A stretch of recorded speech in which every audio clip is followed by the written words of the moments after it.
Madame, j'ai l'honneur de vous annoncer que vous êtes reçue au concours de postier. Permettez-moi de vous adresser toutes mes félicitations. Vous recevrez d'ici quelques jours les modalités dans notre grande institution. Veuillez agréer l'expression. Merde. J'ai eu le concours. Oh, facteur! Revenez, je vous prends un calendrier. Facteur, oh, collègue, revenez, je vous prends tous vos calendriers. Collègue, reviens, collègue. C'était une blague, collègue. Excuse-moi, collègue, reviens. Je prends tous les calendriers, je veux un calendrier.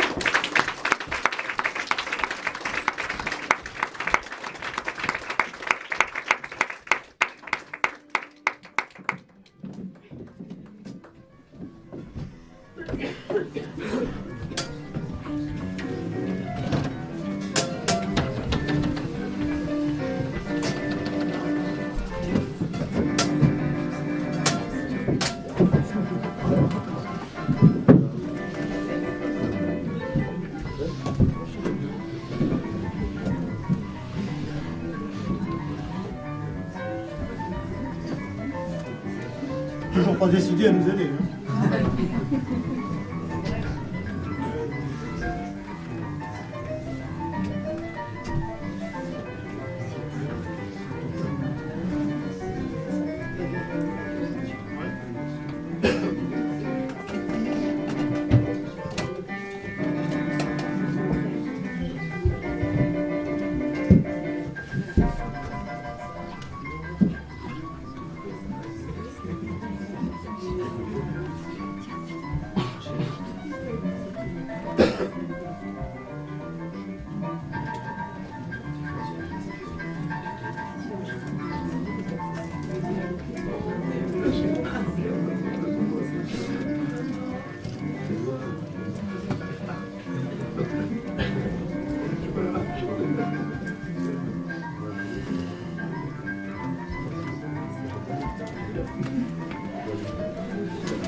Vous savez à quelle altitude on est là?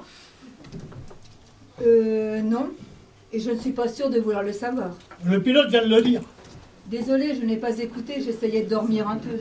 À votre avis? 8000? 10 000 mètres. Vous vous rendez compte? 10 kilomètres. Oui, j'avais compris, 10 000 mètres. La distance entre Paris et Franconville, à la verticale. Vous habitez Franconville. Comment vous savez ça? Une intuition. Vous allez rire, hein, mais c'est la première fois que je prends l'avion. Mhm. J'ai gagné un concours. Un voyage pour 2 personnes à Tokyo. Ah oui. Bon, Pour un baptême de l'air, vous avez touché le gros lot. C'est juste aux antipodes. J'espère au moins que vous n'avez pas d'appréhension en avion comme moi. bon, j'ai rien fait d'extraordinaire. Hein. C'était un tirage au sort. Mhm. Première classe. Hein. Vous vous rendez compte? Du coup, je sais même pas à quoi ça ressemble, la deuxième classe. Vous savez comment c'est, vous, là-bas? Au Japon? En deuxième classe. Ah, J'imagine qu'eux, ils n'ont pas droit au champagne. certainement pas. Et on ne leur donne pas d'eau non plus. Mince. Et comme on nous prend tout ce qui est liquide avant d'embarquer dans l'avion, 12 heures à rester assis comme ça, sans rien boire. Ah si? Vous rigolez? Il n'y a pas assez de sièges pour s'asseoir tous en même temps là-dedans. La plupart voyagent debout, comme dans le métro. Ils vont s'asseoir à tour de rôle. Non. C'est pour ça que les hôtesses laissent dans le noir, pour nous épargner ce spectacle affligeant. Mais on devine qu'ils sont là malgré tout. Tout à l'heure, je crois avoir entendu un bébé pleurer, de soif sans doute. Mais c'est épouvantable. Non mais je plaisante là. Ouais, d'accord. La classe tourisme, ce n'est pas si différent que ça de la classe affaires, vous savez. Les sièges sont peut-être un petit peu moins larges et encore, et le champagne est en supplément, c'est tout. Alors, pourquoi vous voyagez en première, vous? Pourquoi? Vous n'avez même pas pris de champagne. C'est vrai, c'est idiot. Disons qu'habituellement, en première classe, comme vous dites, on est un petit peu plus tranquille. Vous voulez dire qu'habituellement, on n'y croise pas des gens comme moi? Ce n'est pas ce que j'ai voulu dire, et si c'est ce que j'ai dit, c'est très con. Ok. C'est mon assistante qui s'occupe de mes billets d'avion. J'imagine qu'elle n'a jamais eu l'idée de me prendre une place en deuxième classe pour changer un peu. Non, non, c'est moi. Je sais pas pourquoi j'imaginais que c'était comme sur le Titanic. Le Titanic? Vous avez vu le film? Ben oui, comme tout le monde. Disons que j'évite de trop y repenser quand je prends l'avion pour aller à Tokyo. Vous allez à Tokyo? Vous aussi? C'est un vol sans escale. Je crois que tout le monde y va. À moins qu'une partie de l'avion est directement à Bangkok ou à Singapour. La classe tourisme peut-être. Ah, c'est vrai, je suis bête. On n'est pas dans le TGV. Remarquez, je dis ça, j'en sais rien, j'ai jamais pris de TGV non plus. Vous n'êtes pas un grand voyageur, vous, hein? Mais rassurez-moi, vous avez déjà pris un train normal, ou je ne sais pas, moi, le RER. Ah bah oui, quand même. Le RER, je le prends tous les matins. À Franconville, justement, pour aller au boulot. Et où est-ce que vous vouliez en venir avec le Titanic? À part finir de me rassurer, bien sûr. Bon, souvenez-vous, sur le Titanic, lui, il voyageait en troisième classe. Vous êtes loin, là, rapprochez-vous de moi. Lui, il voyageait en troisième classe, et puis lui, elle plutôt, en première. Ah bah, il y avait une sacrée différence de standing à l'époque. Hein. Enfin, d'après ce qu'on voit dans le film, en tout cas. Hein. C'est sûrement pour ça qu'ils ont supprimé la troisième classe dans les avions et la deuxième classe dans le métro. La démocratisation des transports. On pourrait presque dire la fin de la lutte des classes. C'est marrant, et maintenant que j'y pense, lui aussi, il a gagné son billet au jeu. Lui? DiCaprio. C'est en jouant aux cartes qu'il a gagné son billet pour l'Amérique. Et c'est comme ça que sur le bateau, il rencontre Kate Winslet, juste au moment où elle a suicidé. Le prolétaire arriviste et la milliardaire dépressive. Une autre façon de mettre fin à la lutte des classes. T'as déjà vu une drôle histoire d'amour, en tout cas. Grande, qui se termine plutôt mal quand même. Ah bon? Leur histoire d'amour se termine mal? On a beau ne pas se souvenir de tous les détails du film, une histoire d'amour qui commence sur le Titanic ne peut que se terminer mal. Hein. Ça fait 2 heures qu'on est parti, on devrait pas tarder à survoler la Sibérie, hein?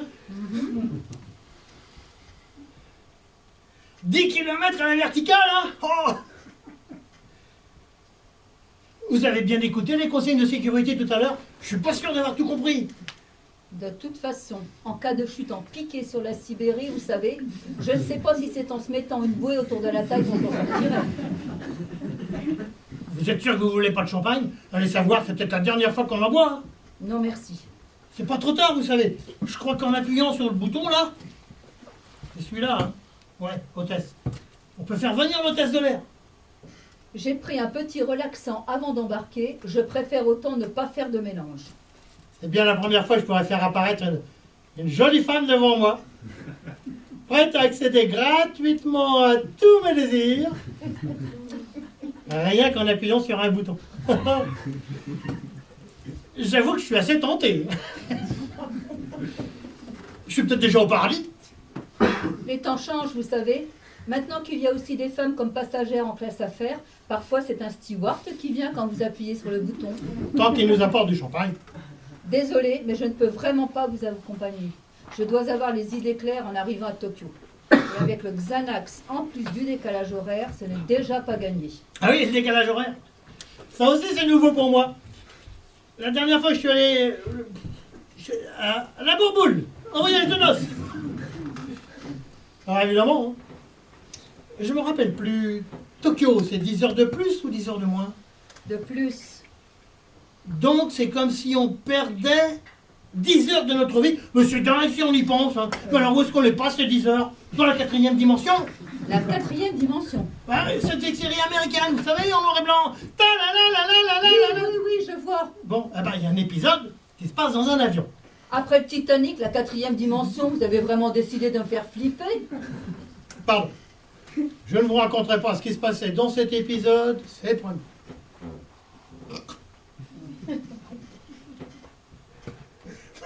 Alors, je peux vous dire que c'était vraiment très flippant, en effet. Hein.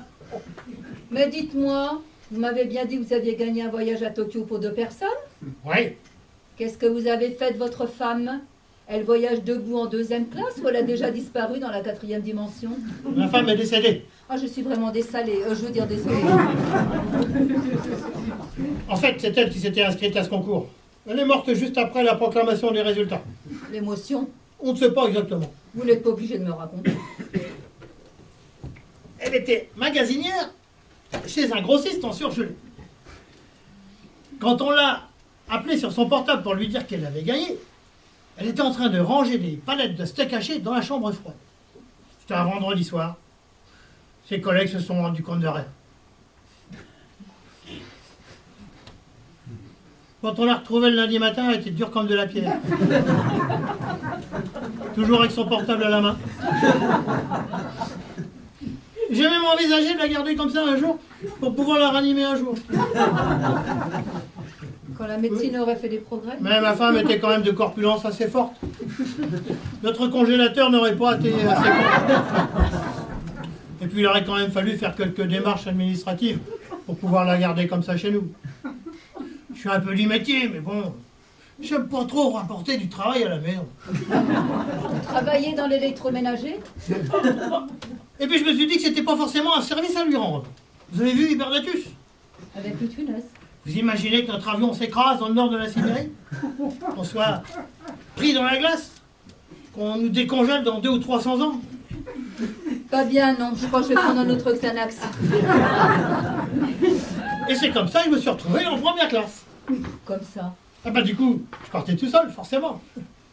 Vous pensez bien qu'en si peu de temps, trouver quelqu'un pour remplacer ma femme, hein? Alors au lieu de 2 billets de 2e, ils m'ont proposé un billet de première. Vous ne me faites pas marcher, au moins. Comme moi tout à l'heure avec la 2e classe. Je ne plaisanterai pas avec ça, croyez-moi, c'était quand même ma femme. Excusez-moi, mais comme vous n'avez pas l'air très... Très affecté. Écoutez, je vais vous faire une confidence. Ma femme et moi, on était déjà un peu en froid depuis quelques années. Je peux pas dire que c'était quelqu'un de très chaleureux. C'est curieux que je dise ça vu qu'elle a fini congelée entre nous. Vous croyez que la mort a un sens? Enfin, je veux dire, par rapport à ce que chacun a vécu. Je ne sais pas. Bref, je suis navré pour elle qu'elle soit morte, évidemment. Je peux pas dire que je sois effondré, je l'avoue. Alors pourquoi faire semblant, hein? La vie continue. Et puis ce baptême de l'air, ça me change un peu les idées. Même si c'est vrai que c'est ma femme qui aurait dû être là au lieu de vous. Vous avez dit... Oui, j'ai dit. C'était quoi ce concours? Oh, une case à cocher dans un magazine. Il suffisait de renvoyer le coupon de participation pour le tirage au sort. Il a fallu que ça tombe sur elle. Un magazine, vous dites? Ouais. Quel magazine? Tenez, celui que vous êtes en train de lire, justement. Ah, Ne me dites pas que vous aussi vous avez gagné un voyage à Tokyo et que votre mari est mort d'une crise cardiaque en l'apprenant, hein?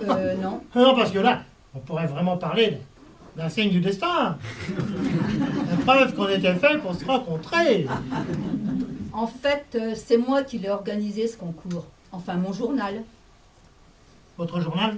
Sensationnel. C'est moi la rédactrice en chef. Non, c'est pas croyable. Sensationnel, c'est vous. C'est sensationnel. Je suis vraiment désolée pour votre femme. Du coup, je me sens un peu responsable. C'est vrai que sans ce concours, c'est sans doute ma femme qui serait assise à mes côtés, hein, au lieu de vous. Ouais, enfin, d'un autre côté, sans ce concours, vous n'auriez jamais pris cet avion pour Tokyo. Vous avez raison. Même si ma femme n'était pas restée pétrifiée en apprenant qu'elle avait gagné, c'est là-bas qu'on serait assis tous les deux, elle et moi, en 2e classe. Au lieu de ça, je suis assis à côté de vous, en première. Disons que c'est le destin, alors. N'empêche, c'est un drôle de hasard, non? Drôle, je ne sais pas si c'est le mot, mais je ne sais pas quoi vous dire. Alors, qu'est-ce que vous allez faire à Tokyo puisque vous n'êtes pas en vacances? Sensationnel va créer une édition japonaise de notre magazine. Je vais à Tokyo pour le lancement du premier numéro. C'est très important pour nous. Nous avons beaucoup misé sur ce projet. C'est aussi pour ça que je suis si nerveuse. Sensationnel. Alors comme ça, vous vous occupez des potins du monde et de la beauté des femmes. Oui, c'est à peu près la ligne éditoriale de notre magazine, en effet. Marqué, on fait un peu le même métier tous les deux. Ah oui? Vous vous occupez aussi de la beauté des femmes et des potins du monde? Qu'est-ce que vous faites? Vous êtes coiffeur? Entre autres, oui. Les femmes, je les manucure, je les maquille, je les coiffe. Mais seulement quand elles sont mortes. Pardon? Je suis thanatopracteur. Tiens donc. Ça, c'est pour la beauté des femmes. Pour ce qui est des potins du monde, eh bien, voyez-moi, en cas de décès d'une célébrité, je suis souvent au courant avant la presse. Intéressant. Bah forcément, quand quelqu'un meurt, célèbre ou pas, après la police, c'est nous qui sommes les premiers sur les lieux. On sait quand, où, comment, avec qui. Ah oui. Je n'avais jamais pensé à contacter des croque-morts comme informateur pour un magazine people féminin. Mais j'avoue que c'est tentant. Vous me laisserez votre carte. Mais attention, hein, on est tenu au secret professionnel, hein, comme les médecins, les juges ou les prostituées. Bien sûr. Mais vous savez qu'en tant que journaliste, nous avons nous aussi le droit et le devoir de protéger le secret de nos sources. C'est quand même incroyable qu'on soit assis l'un à côté de l'autre dans cet avion. Hein. Croyez pas? Vous croyez au destin? Le destin, c'est le nom que les gens superstitieux donnent au hasard, non? Oh, c'est beau ce que vous dites. Hein. On dirait un proverbe japonais. Oui, il arrive que sous Xanax, j'en invente quelques-uns. J'ai bien envie de téléphoner à ma mère pour lui dire à côté de qui je suis assis en ce moment. C'est une lectrice très fidèle de Sensationnel, vous savez. Ça ne vous dérange pas de lui dire de mots parce que sinon, elle ne va jamais me croire. J'en serais ravie. Mais je crains que vous ne deviez attendre d'être arrivé à Tokyo pour appeler votre maman. Pourquoi ça? Mais parce que le portable ne passe pas en avion. Ah bon? Alors, ça, c'est vraiment la 4e dimension. Hein. 12 Je savais heures, pas. 12 heures sans pouvoir passer un appel ou envoyer un SMS. Pour certaines, croyez-moi, c'est pire que 12 heures sans manger et sans boire. Ouais. Surtout pour la rédactrice en chef d'un magazine à sensation. J'imagine. Alors, comme ça, si vous appreniez quelque chose de sensationnel, là, tout de suite, vous ne pourriez le dire à personne. Quelque chose de sensationnel. Un scoop, comme on dit dans votre métier. En même temps, je ne vois pas trop quel genre de scoop on pourra prendre dans un avion totalement coupé du monde. Allez savoir. À part si le pilote nous annonce qu'on vient de perdre un réacteur et qu'on est sur le point de se scratcher au milieu de la Sibérie, évidemment.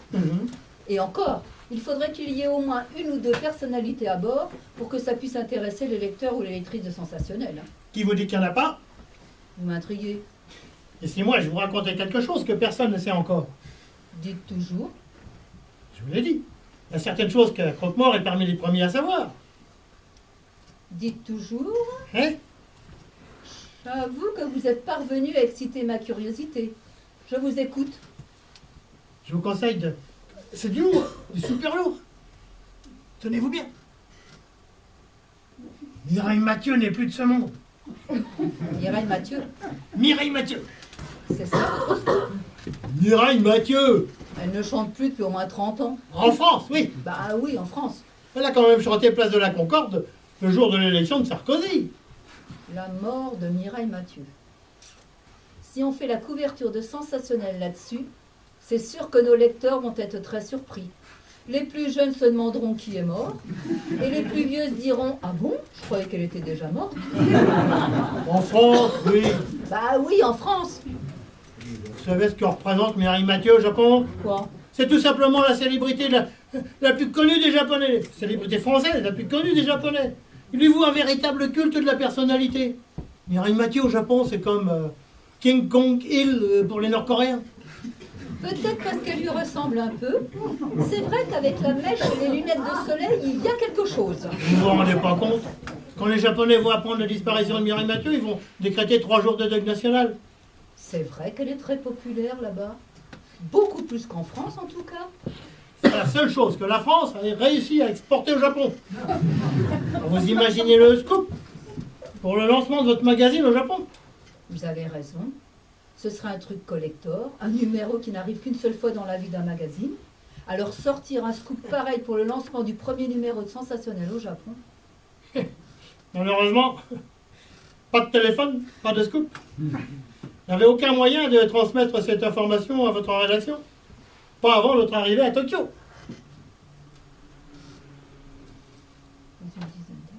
Dans une dizaine d'heures, à peu près. Ouais.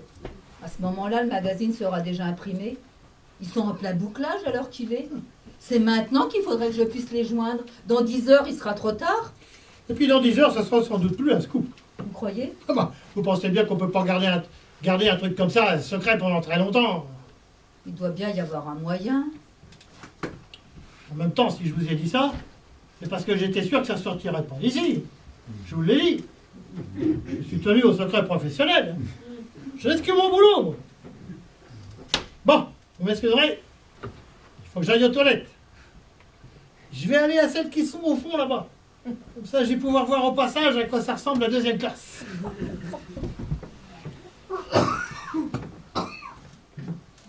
Quel est le crétin qui a décidé qu'on ne pouvait pas téléphoner en avion? Surtout sur les vols long courriers. Ah, au théâtre non plus, on n'a pas le droit de téléphoner, hein. Mais pourtant, parfois, ça dure des heures. Ah bah tout le monde a réussi à s'asseoir finalement. Ça va? Vous n'êtes pas trop serré? Ne dérangez pas, je ne fais que passer, je vais aux toilettes. Bonsoir madame. Ça va? Bien installé, ça va à peu près, hein? Voilà. Enfin bon. Il y a mieux. Ah, il y a mieux. Ah là là. Monsieur, il faudra penser à rattacher votre ceinture. Non, pas votre ceinture sécurité, votre ceinture, quoi. Mireille Mathieu, mais c'est dément. Je crois que c'était pas le bon jour pour arrêter les antidépresseurs. Nous allons bientôt traverser une zone de turbulence. Tous les passagers sont invités à regagner leur siège, à boucler leur ceinture de sécurité et à rester assis jusqu'à extinction du signal lumineux. Merci pour votre compréhension.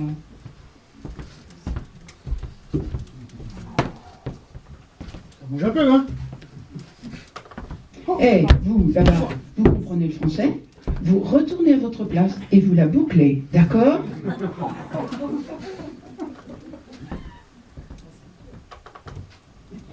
Ah, excusez-moi, monsieur. Je n'avais pas vu que vous étiez un passager de la classe affaires. Vous avez raison, c'est pas très différent de la première classe, hein. Il y a un monde là-dedans, hein. Ils sont serrés comme les sardines. Les fauteuils sont tout petits, il n'y a pas moyen d'allonger les gens. Tenez, je vous ai quand même rapporté un verre de champagne. Enfin, ce que j'ai pu en sauver. Hein. Et je vous avouerai que c'était surtout pour avoir le plaisir de traverser toute la deuxième classe, un verre de champagne à la main. Vous pensez toujours à ce que je vous ai dit, c'est ça? J'aurais pas dû vous en parler. Il y a beaucoup de magazines comme le mien qui paieraient cher pour avoir un scoop comme ça avant les autres, vous savez. Moi qui vous ai donné l'info gratuitement. Mais si je ne peux pas la publier, ça ne vaut rien. C'est la pire torture qu'on peut infliger à la directrice d'un journal à sensation. Lui donner un scoop sensationnel qu'elle est dans l'incapacité de publier. Oui, j'imagine. Un véritable supplice japonais. Vous devriez essayer de dormir un peu. Ah, parce que vous croyez que maintenant je vais réussir à dormir? Il doit bien y avoir un moyen. À part vous faire larguer en parachute au-dessus de la Sibérie. En espérant atterrir sur le toit d'une cabine téléphonique, hein, parce que je suis pas sûr que la couverture réseau soit excellente dans ce genre de contrée désertique. Vous croyez que le pilote serait d'accord pour ouvrir la porte de l'appareil avec la vol? Vous avez déjà sauté en parachute? Ça ne doit pas être bien compliqué. Je suis même pas sûr qu'il y ait des parachutes à bord. C'est idiot d'ailleurs parce que en avion au-dessus de la Sibérie, ça pourrait être plus utile que des bouées de sauvetage. Et si l'avion faisait une escale quand même? Excepté une situation d'urgence, ça va pas être facile de convaincre le pilote de poser son avion à Irkoutsk ou Novosibirsk. Je pensais plutôt à un détournement. Détourner un avion? Forcer le pilote à se poser? Simplement pour passer un coup de fil, c'est pas un peu excessif, non? Vous trouvez aussi? Puis avec quoi vous allez menacer le pilote? Avec la petite cuillère en plastique que vous a donnée l'hôtesse de l'air tout à l'heure pour tourner votre café? Vous vous souvenez de ce barbu qui avait planqué une bombe dans ses chaussures? Oui. Je pourrais dire au steward que j'ai une bombe dans ma culotte Et je suis prête à la faire exploser si l'avion ne se pose pas immédiatement. Oui, mais vous n'êtes pas barbu. Et pourquoi la rédactrice en chef de Sensationnel détournerait un avion sur la Sibérie? Je ne sais pas, moi, pour demander l'asile politique. Non, même si on vous croyait, vous seriez arrêté dès votre descente d'avion. Avant même d'avoir pu passer un coup de fil à votre avocat. C'est pas faux.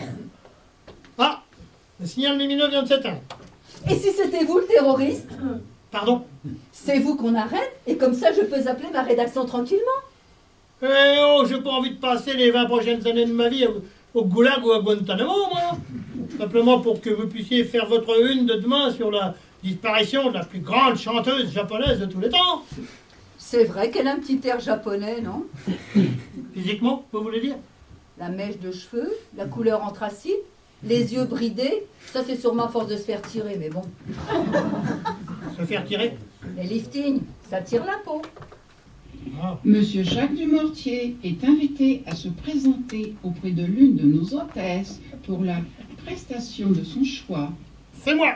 Je vais devoir vous abandonner encore un instant. Ça fait partie du concours que j'ai gagné. Vous avez gagné le droit de vous taper une hôtesse? Non, malheureusement. Non. J'ai simplement le droit de visiter la cabine de pilotage. Elle a parlé de la prestation de votre choix. Ah bah j'avais le choix entre tenir un moment le manche du pilote et puis une cartouche de pipe détaxée. Mais comme j'ai arrêté de fumer, Ah d'accord. c'est vous qui l'avez organisé ce concours, vous vous souvenez pas? Nom de Dieu le pilote. Quoi? Lui il peut communiquer avec le sol. Oui, évidemment. Il pourrait faire passer un message à la tour de contrôle. Quel genre de message? Allô, papa Tango Charlie, Mireille Mathieu et moi. Ah pourquoi pas? Si elle n'est pas morte dans l'avion, ça risque pas trop intéresser la tour de contrôle, hein? Bon alors on dit au pilote qu'on a besoin de joindre d'urgence notre famille à Tokyo. Et on en profite pour faire passer l'info. Notre famille. Je me fais passer pour votre femme. À Tokyo? Bah, vous leur dites que vous êtes marié avec une japonaise. Ouais, vous n'avez pas tellement l'air du japonais, non? Vous trouvez? Ah, puis ça bien que je voyage pas avec ma femme. C'est à cause de ça qu'ils m'ont surclassé en première. Alors vous y allez seul. Vous dites au pilote que vous avez besoin de joindre d'urgence votre mère en France et vous en profitez pour faire passer l'info. Ma mère habite à Clermont-Ferrand, hein, pas à Tokyo. Oui, ben vous leur dites que votre mère a déménagé, qu'elle est exilée fiscale au Japon et vous en profitez pour glisser discrètement dans la conversation que Mireille Mathieu est morte. Ah, ça va pas être facile à glisser dans la conversation. Ma mère déteste Mireille Mathieu. Presque autant qu'elle détestait ma femme, alors. Mais ce n'est pas votre mère que vous aurez au bout du fil, c'est la rédactrice en chef de la version japonaise de Sensationnel. Ah oui, c'est vrai. Vous croyez que vous pouvez vous en sortir?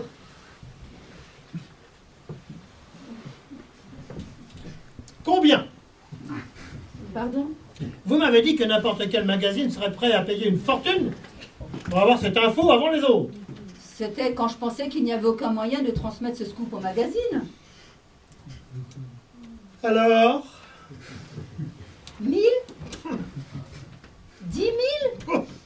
Il s'agit de la réussite ou de l'échec de votre lancement au Japon. Ok. J'irai jusqu'à 50 000, mais pas plus. Pour ce prix-là, je suis prêt à poser moi-même cet avion sur le toit d'une cabine téléphonique. Et comment je saurai que vous avez vraiment transmis l'info au magazine si je ne peux pas venir avec vous dans la cabine de pilotage? J'essaie d'être très persuasif quand je veux, croyez-moi. Je vais apprendre ou à laisser. Tenez. Vous appelez ce numéro de ma part et vous dites à la personne que vous avez au bout du fil de préparer d'urgence un écro de Mireille Mathieu. Elle comprendra. C'est triste. Mais bon, on va tous mourir un jour, hein, pas vrai? J'y vais. Et pas un mot passager de deuxième classe.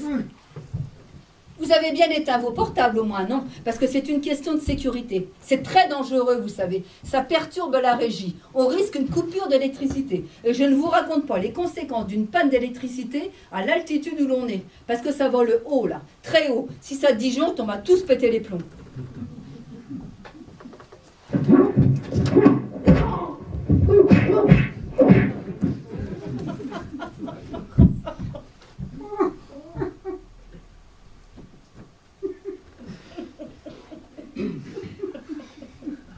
Ne me dites pas que finalement vous êtes tapé l'hôtesse de l'air sans son consentement.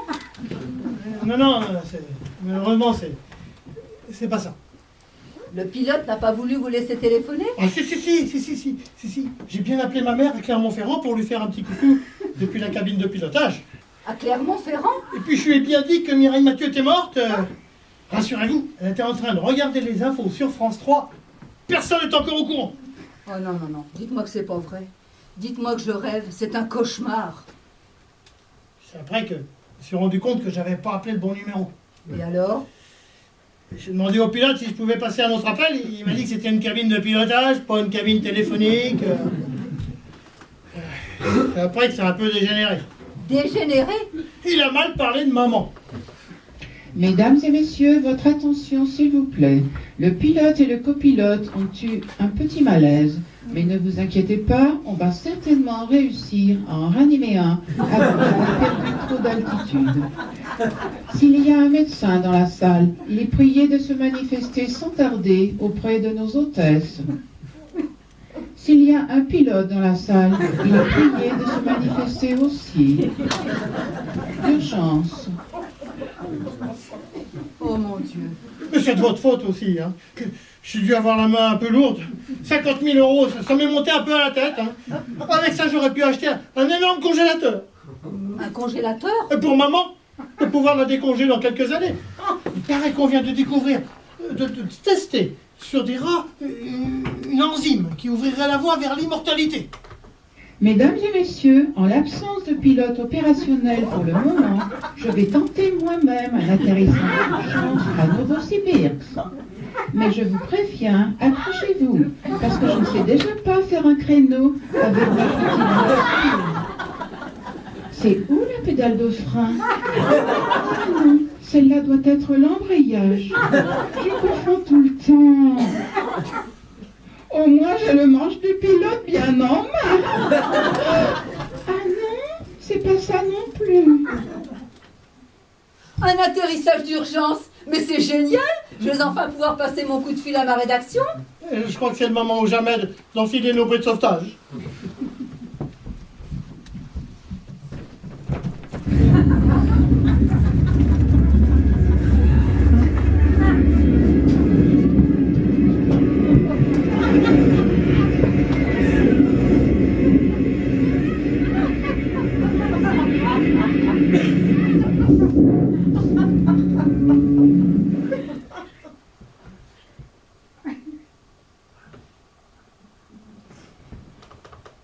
Le vol 714 en provenance de Paris et à destination de Tokyo vient d'atterrir quelque part. Le metteur en scène et son équipage vous souhaitent un bon séjour.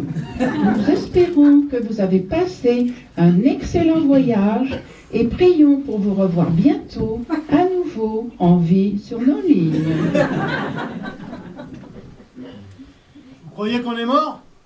En tout cas, il n'y a pas de réseau. On est peut-être dans la 4e dimension. Ou dans Lost. Ça ressemble pas tellement à la Sibérie. Vous croyez qu'on est les seuls survivants? Non, je crois pas. C'est qui tous ces gens là-bas dans le noir? C'est pas les touristes? Les touristes. Ah, ceux de la 2e classe? On dirait qu'ils nous regardent. Ils bougent pas. Vous croyez qu'ils sont morts eux aussi? Ou alors ils sont profondément endormis. Comme ça arrive parfois au théâtre. Je crois qu'il faut mieux éviter de les réveiller ou de les énerver. Hein. Alors qu'est-ce qu'on fait? Surtout, pas de gestes brusques, on reste calme et on se dirige doucement vers la sortie. Quelle sortie? Ah. Cours? Jardin? Voilà, je dirais la sortie de secours. Pourvu que ça disjoncte pas encore. Merde, c'est encore disjoncté.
La compagnie Les uns ou les autres vous remercie chaleureusement de votre présence et de vos applaudissements. Vous avez pu voir Catherine,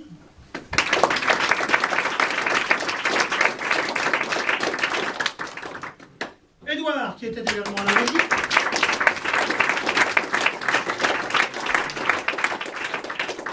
Chantal,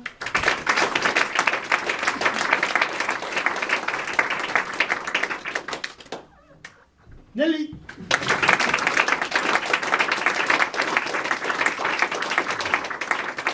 Pierre-Henri, également à la régie,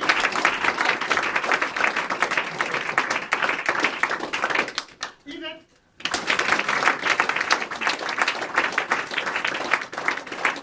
et à la mise en scène, Philippe.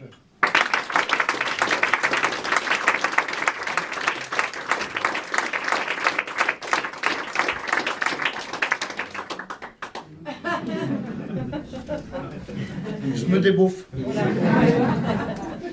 Merci chaleureusement à vous tous. Mais je les ai vidés les verres. Bon, maintenant, vous allez nous aider pour le 4e décor. Merci beaucoup à vous tous. Ben, j'espère vous revoir une prochaine fois, en 2015. En 2014, ça sera fini.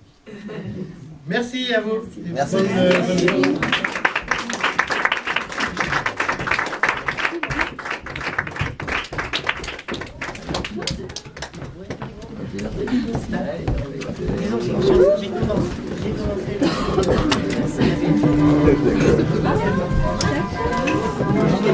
Bonne journée. Salut. Salut.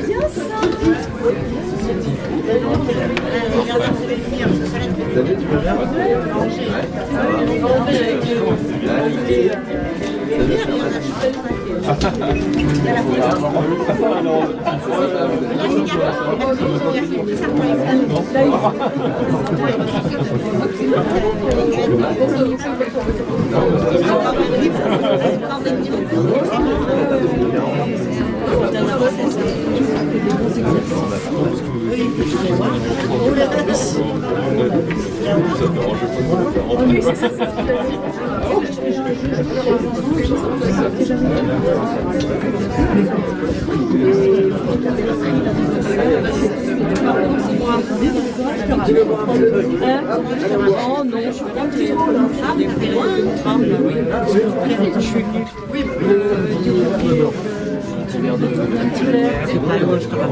Je suis pas garé loin.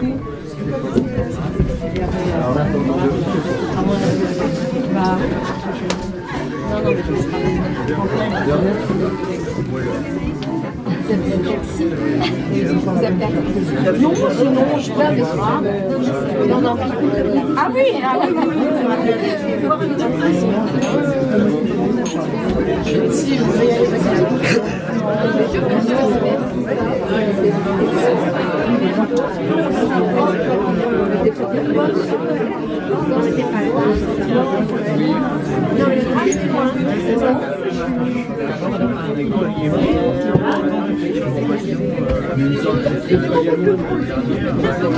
ah oui, c'est bien. Oui, ça n'a rien à voir. Ah oui, sinon, je suis pas drôle, moi, il faut que je me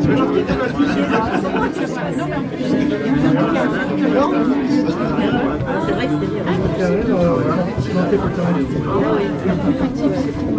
Non, je sais bien. J'ai couché à largement.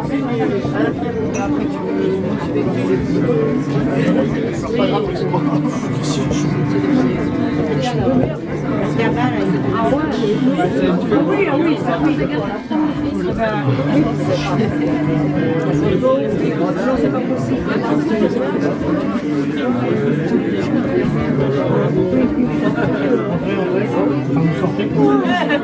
Faites quelque chose. Bonjour Philippe. Bonsoir. Ils veulent boire avec nous. Et puis, Vous sentez pas sur bon, maintenant, c'est le Bah non, c'est normal, comme ça on voit Maryse. Ouais, ouais.